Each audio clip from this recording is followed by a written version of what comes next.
चलिए आज बात करते हैं एक ऐसी सोलर कंपनी की जिसका स्टॉक पिछले कुछ सालों में किसी सुपरनोवा की तरह फटा है।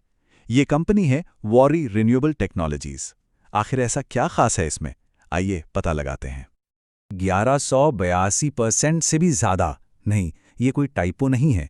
ये वारे रिन्यूएबल्स का पिछले 3 साल का स्टॉक रिटर्न है।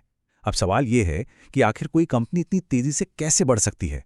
यही वो पहेली है जिसे हम आज सुलझाने वाले हैं। तो सवाल ये उठता है कि इस रॉकेट जैसी ग्रोथ के पीछे का असली इंजन क्या है। इसका जवाब समझने के लिए हमें इस कंपनी को एक प्याज की तरह परत दर परत छीलना होगा। तो चलिए सबसे पहली परत हटाते हैं और जानते हैं कि आखिर ये वारी रिन्यूएबल्स है कौन। देखिए, इस कंपनी की कहानी ना 1999 में शुरू हुई थी। तब इसका नाम था संगम रिन्यूएबल्स। लेकिन असली गेम बदला है हाल ही में, जब इसने अपने कई छोटी छोटी कंपनियों को मिलाकर एक बड़ी मजबूत कंपनी बनाई। और आज हम इसे जानते हैं वारी रिन्यूएबल टेक्नोलॉजीज लिमिटेड, या शॉर्ट में कहें तो WRTL के नाम से। और ये अकेले नहीं है, ये विशाल वारी ग्रुप का एक बहुत ही अहम हिस्सा है।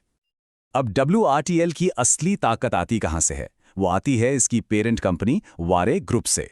जरा सोचिए, ये ग्रुप भारत में सबसे ज्यादा सोलर पैनल्स बनाता है, 12 गीगावाट। ये बहुत बड़ी कैपेसिटी है। इसका सीधा मतलब क्या हुआ? WRTL को अपने प्रोजेक्ट्स के लिए बेस्ट क्वालिटी के पैनल्स एकदम सही कीमत पर आसानी से मिल जाते हैं।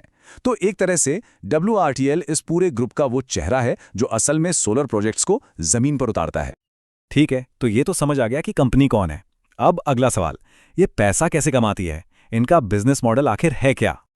इनका पूरा का पूरा खेल एक शब्द पर टिका है, EPC, यानी इंजीनियरिंग, प्रोक्योरमेंट और कंस्ट्रक्शन।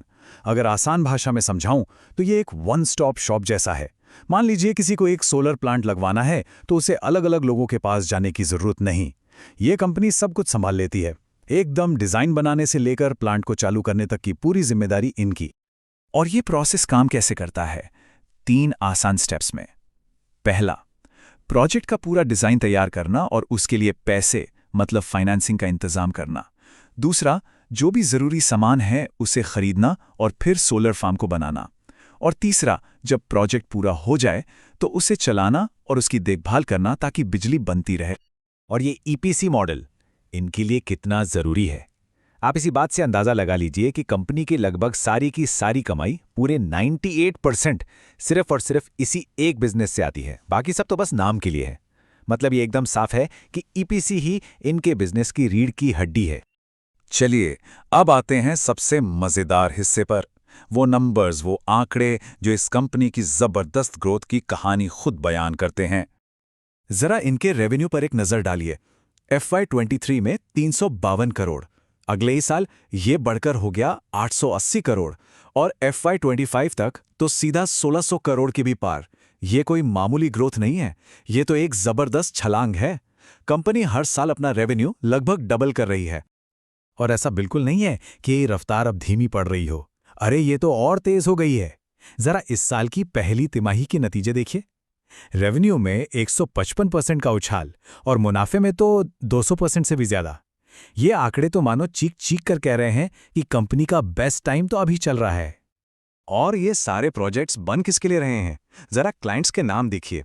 भारत के बड़े बड़े दिग्गज, Reliance, Adani group, L&T, NTPC, ये सब इनके क्लाइंट हैं। और देखिए, जब देश के सबसे बड़े नाम आप पर भरोसा करते हैं ना, तो ये आपकी काबिलियत का सबसे बड़ा सबूत होता है। तो इन जबरदस्त नतीजों और इतने बड़े क्लाइंट्स का असर क्या हुआ? आज मार्केट में इस कंपनी की वैल्यू 13,000 करोड़ रुपए से भी ज्यादा हो चुकी है। अब तक तो हमने सिर्फ कंपनी के नंबर्स देखे, लेकिन असली कहानी तो तब समझ में आती है जब हम इसकी ग्रोथ को भारत के एक बहुत बड़ी मिशन से जोड़कर देखते हैं।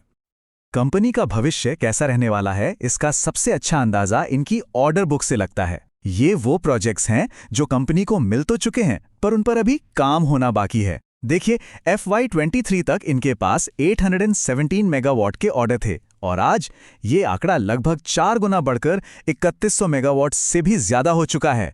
इसका सीधा सा मतलब है कि आने वाले कई सालों के लिए कंपनी के पास काम और कमाई दोनों की कोई कमी नहीं है। जैसा कि कंपनी के CFO मनमोहन शर्मा ने खुद कहा है, भारत की रिन्यूएबल एनर्जी की रफ्तार लगातार बढ़ रही है और हम 2030 के 500 गीगावाट के लक्ष्य के आधे रास्ते पर पहुंच चुके हैं। तो आप देख रहे हैं WRTL का ये जो विकास है वो असल में भारत के इसी बड़े सपने के साथ कदम से कदम मिलाकर चल रहा है। तो कुल मिलाकर बात यह है कि वारी रिन्यूएबल्स की कहानी सिर्फ एक कंपनी के सफल होने की कहानी नहीं है।